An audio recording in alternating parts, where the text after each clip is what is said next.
ஒரு நீர்க்கரைசலின் V கனவளவில் அடங்கும் A என்னும் ஒரு கரையமானது நீருடன் கலக்காத சேதன கரைப்பானின் 2V கனவளவு பகுதிகளை கொண்டு இரு தடவைகள் பிரித்தெடுக்கப்பட்டது.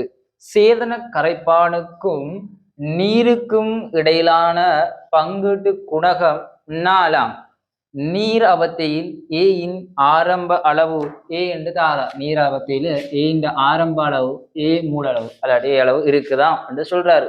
தொடர்ந்தும் சொல்றாரு, இரண்டாம் பிரித்தெடுப்பின் பின்னர், அதாவது 2 தடவை பிரித்தெடுப்பு, இரண்டாம் பிரித்தெடுப்பின் பின்னர் நீர் அவத்தையில் எஞ்சி இருக்கும் ஏ இந்த அளவு.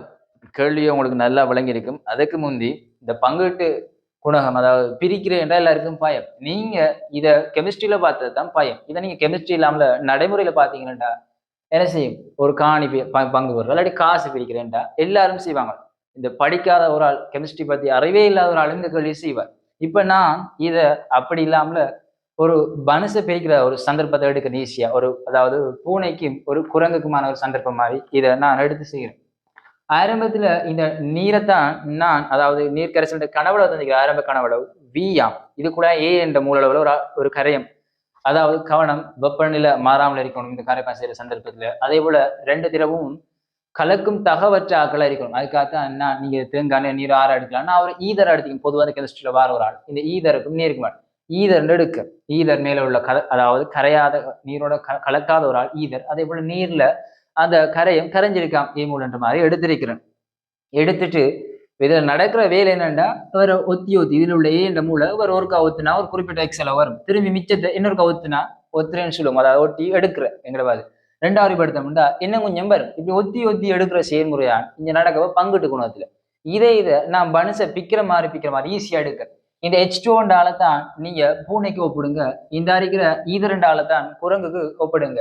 இப்ப இதர விளக்கம் என்னண்டா, இவர் இந்த ஆர்கானிக் சேர்வு தான், அதாவது இந்த ஆர்கானிக் சேர்வு தான் இந்த ஈதர்.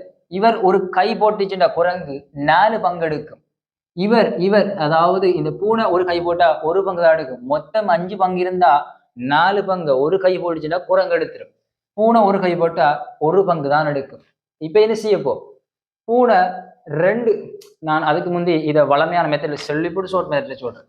இப்ப வளமையான முறைப்படி என்ன செய்யும், இப்ப நாங்கள் கால்குலேஷன் வளமையான முறைப்படி செஞ்சுவிட்டு ஷார்ட் மெத்தட் நான் உங்களுக்கு சொல்றேன்.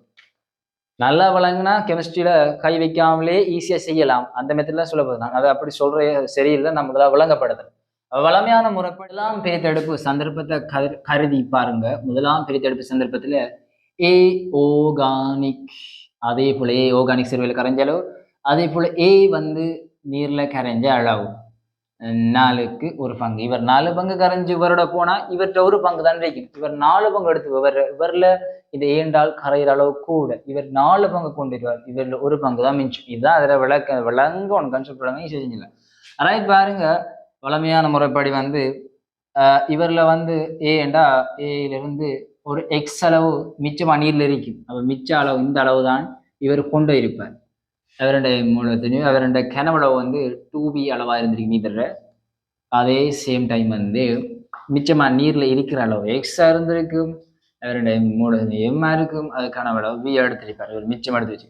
இப்ப இதை சுருக்குனீங்களா அவங்களுக்கு எம் கேன்சல், இது கேன்சல், 8 இங்கால உள்ள எக்ஸ் இங்கால கொடுத்துன்னா 9x சமன் A என்று வந்திருக்கும்.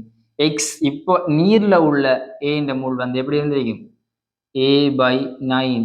அதாவது ஏ 9ஆ பிரிச்சு ஒரு பங்கு தான் இருந்திருக்கும். 8 பங்கு அவர் எடுத்துக்கிட்டு போயிருப்பார். திரும்பி ரிட்டர்ன் 2ஆம் பிரித்தெடுப்பு சந்தர்ப்பத்துக்கு பிரயோகிச்சுண்டா, 2ஆம் பிரித்தெடுப்பு சந்தர்ப்பத்துக்கு பிரயோகிச்சுண்டா இதே மாதிரி அப்படி எழுதுறதான்.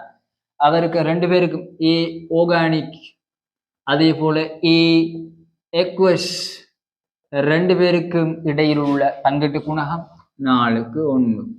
ரைட், இவர்ல ஏற்கனவே மிச்சமா இருந்தது அளவு என்ன, A/9. ஏல 8 பங்கு இவருக்கு எடுத்து ஒரு மிச்சம் ஏ பிரிச்சு ஏ 9ஆ பிரிச்சு ஒரு பங்கு தான் இருக்கப்போ. இப்போ மைனஸ் எக்ஸ் எடுக்க, அதாவது இப்ப மிச்சமா நீர்ல திரும்பி இருக்கிற அளவு எக்ஸ் மிச்சமா இருக்கப்போ அவருடைய எம். அதே போல அவருடைய கனவளவு அதே 2V கனவளவு தான். கீழே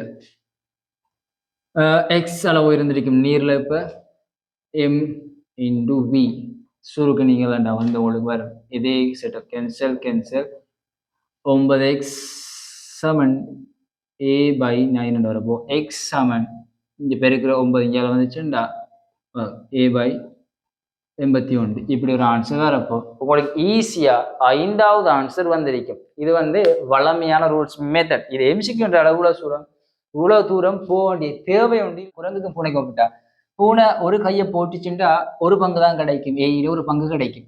அதே டைம் வந்து குரங்கு ஒரு கையை போட்டுச்சுண்டா 4 பங்கு கிடைக்குமா, இதைத்தான் பங்கிட்டுக்கணும்னு சொல்லு.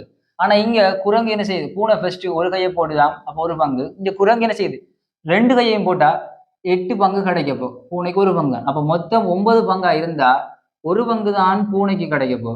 அதே போல குரங்குக்கு வந்து 9ல் 8 பங்கு கிடைக்கப்போ, 9ல் 8 பங்கு கிடைக்கப்போ. இப்ப 2ஆம் சந்தர்ப்பத்திலையும் என்ன செய்யப்போ, அதே கனவளவு தான் 2 கையைத்தான் குரங்கு போடுது, பூனை ஒரு கையைத்தான் போடுது அந்த பனசு பிரிக்கிற சந்தர்ப்பத்துல.